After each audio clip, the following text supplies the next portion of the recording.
Hello అండి, నమస్తే. నేను మీ తనూజాని. తనూకుక్స్కి స్వాగతం అండి. ఈరోజు మనం పప్పు టమాటా ఎలా చేసుకోవాలో కందిపప్పుతో చూద్దామండి.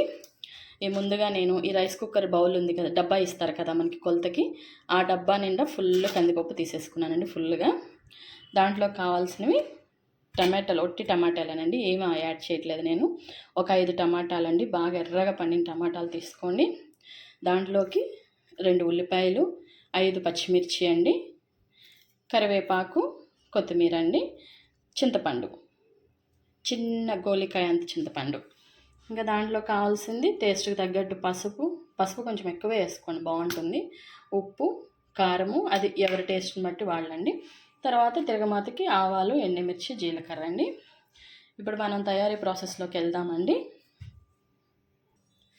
ఇప్పుడు మీకు ఒక చిన్న టిప్ అండి. మన కందిపప్పు టమాటా టేస్ట్గా రావాలి అంటే కొంచెం అండి, ఒక 1/2 స్పూన్ నెయ్యి వేసేసుకుని మనం ఏదైతే కందిపప్పు అది రెడీగా పెట్టుకున్నామో ఫస్ట్ మనం దాన్ని వేపేసుకుందామండి. ఎలా అంటే దోరగా, కందిపప్పు కలర్ మారకూడదు, పచ్చి వాసన పోవాలి, అది గుర్తుపెట్టుకోండి. ఇలా మీడియం ఫ్లేమ్లో పెట్టేసి వేపుకుందామండి.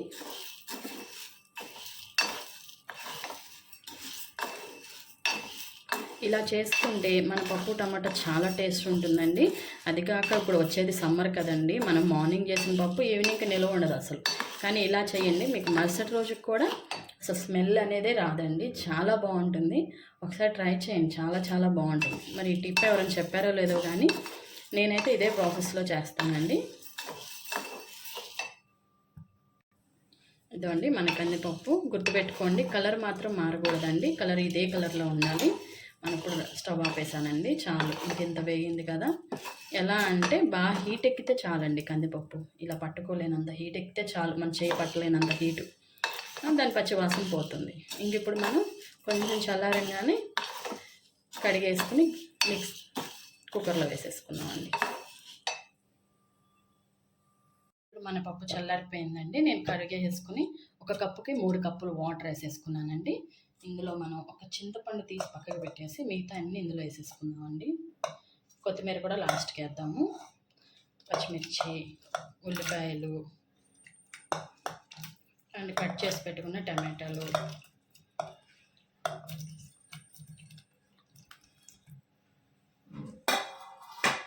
అండ్ ఒక ఫుల్ స్పూన్ ఆఫ్ కారము, ఒక 2 స్పూన్లు ఉప్పు, ఒక 1/2 స్పూన్ ఫుల్ పసుపు వేసేసుకుని ఒకసారి గరిటతో కలుపుకుందామండి.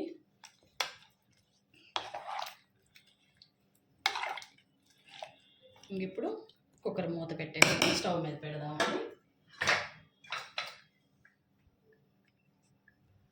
ఇంకా స్టవ్ మీద పెట్టేద్దామండి. నేను చింతపండు అయితే ఇప్పుడు వేయట్లేదండి, నానబెట్టి నీళ్ళలో కొంచెం నానబెట్టి పెట్టుకుంటాను, తర్వాత యాడ్ చేద్దాం దీన్ని.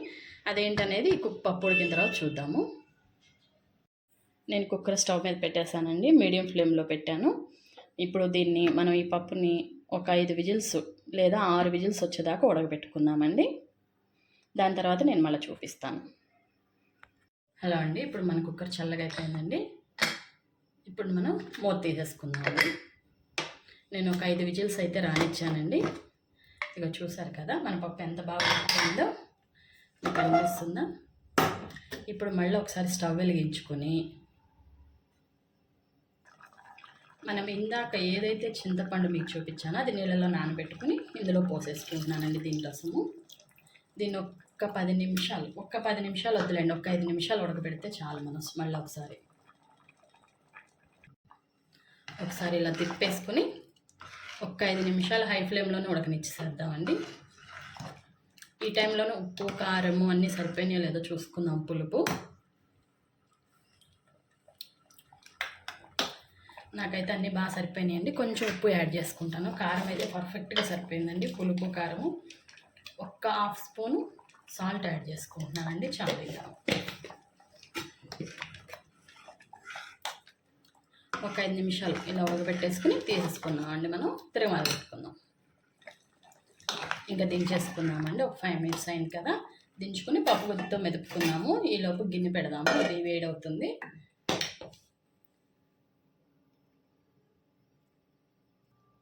పప్పు గుత్తితో మెత్తగా మెదుపుకుందామండి.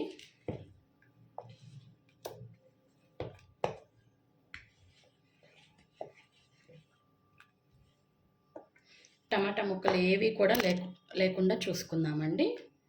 టమాటా ముక్కలు ఉండొద్దు, అది మెత్తగా స్మాష్ అయిపోవాలన్నమాట. అప్పుడే మన పప్పు టమాటాకి టేస్ట్ వస్తుంది. చూసారు కదండి, నేను ఇలా మెదిపేసుకున్నాను. ఇందులోకి మనం ఇందాక కట్ చేసి పెట్టుకున్న కొత్తిమీర వేసేద్దామండి. కొంతమంది గట్టిగా, కొంతమంది పలుచగా తింటారు కదండి. గట్టిగా ఉన్నవాళ్ళు కొంచెం నీళ్ళు తక్కువ వేసుకోండి. నాకైతే ఈ పలుచన కావాలండి. ఇలా మెత్తగా రుబ్బేసుకుని ఇప్పుడు తిరగమాత పెట్టుకుందాం. ఇప్పుడు మన గిన్నె హీట్ ఎక్కిందండి. మనం పప్పు మెదిపేసుకునే లోపు ఇప్పుడు దీంట్లోకి 2 గరిటెలు ఫుల్గా ఆయిల్ వేసుకుందాం. పప్పులోకి ఆయిల్ ఎక్కువే పడుతుందండి, అప్పుడే పప్పు టేస్ట్గా ఉంటుంది. పప్పే కదా ఏముందిలే ఆయిల్ తక్కువ వేసేద్దాం అనుకోవద్దు, పప్పులోకి ఆయిల్ ఎక్కువే పడుతుంది. ఇప్పుడు ఇది హీట్ ఎక్కింది కదండి, దీంట్లోకి 3 దంచి పెట్టుకున్న వెల్లుల్లి,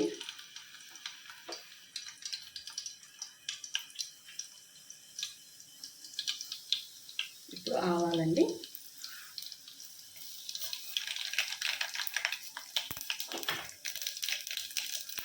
ఇప్పుడు జీలకర్ర,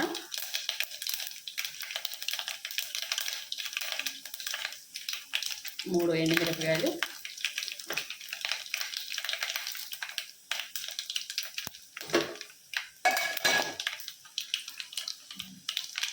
ఇది వేగిన తర్వాత ఇప్పుడు కరివేపాకు అండి. ఇప్పుడు దీన్ని మనం పప్పు ఇందులో వేసేసుకున్నాం. ఇలా పెట్టేసుకుంటే దాంట్లో ఫ్లేవర్ బయటికి వెళ్ళకుండా ఉంటుందండి.